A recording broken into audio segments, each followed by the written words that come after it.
اصلا بیا بریم یک چینل یوتیوب حرفه‌ای بسازیم. یوتیوب رو باز کنید، بالای پروفایل خود کلیک کنید و در اینجا یک ایمیلی که چینل باز نکرده در آن رو کلیک کنید و حالا وارد آن ایمیل خود میشویم و بعد باز هم بالای پروفایل خود کلیک کنید و یک بار دیگر بالای پروفایل خود کلیک کنید. در اینجا و این صفحه می رویم و بالای مداد کلیک میکنید و اینجا نام چینل یوتیوب خود را وارد میکنید. مثلا من ترفند میدیا اسم کانال را به خاطر آموزش میگذارم. سیو را کلیک میکنم و حالا بالای هندل کلیک میکنم و در اینجا یک هندل برای کانال خود اضافه میکنم. ما در اینجا ترفند میدیا، خب این نام را قبلا کسی دیگری گرفته و من یک صفر اضافه میکنم. حالا در شد، بالای سیو کلیک میکنم و حالا بالای لوگو کلیک میکنم و گالری کلیک میکنم. در اینجا یک لوگو برای خود انتخاب میکنم. این رو به خاطر آموزش اضافه میکنم و حالا بالای کرییت چینل کلیک میکنیم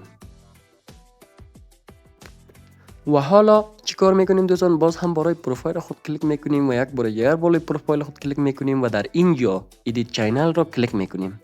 در اینجا میرویم ستینگ چینل خود را درست میکنیم.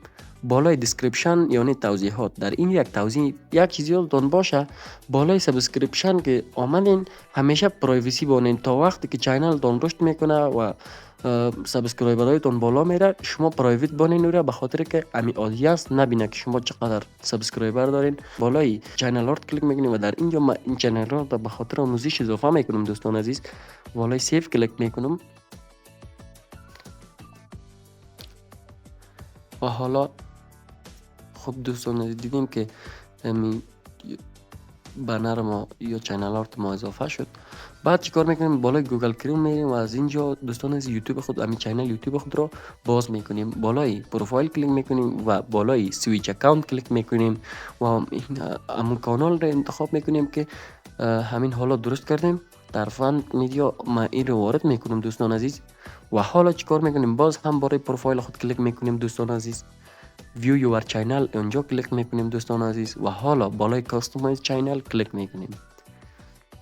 وقتی که بالای کاستومایز چینل کلیک کردیم در این صفحه میریم دوستان عزیز.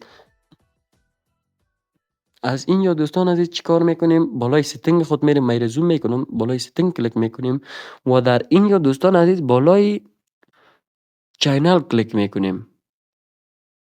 بالای چینل کلیک میکنیم و بالای فیوچر الیجیبیلیتی کلیک میکنیم و در اینجا دوستان عزیز وریفای فول نمبر را کلیک میکنیم و در اینجا نمبر موبایل خود وریفای میکنیم. ما افغانستان کلیک میکنیم. دوستان عزیز یک چیز یادتان باشه که در افغانستان تنها شماره افغان بیسی میتونه وریفای کنه، دیگه سیم کارت ها نمیتونه دوستان عزیز. ما از امون رقم یک نمبر میزنم دوستان، بعد بالای نکست کلیک میکنیم و در اینجا یک کد برای ما میاد، کد رو وارد میکنیم و چینل ما وریفای میشه دوستان عزیز. اگر وریفای نکنیم چینل خود را تامنیل ویدیوهای از 15 دقیقه بالا اضافه کردن نمیتونیم.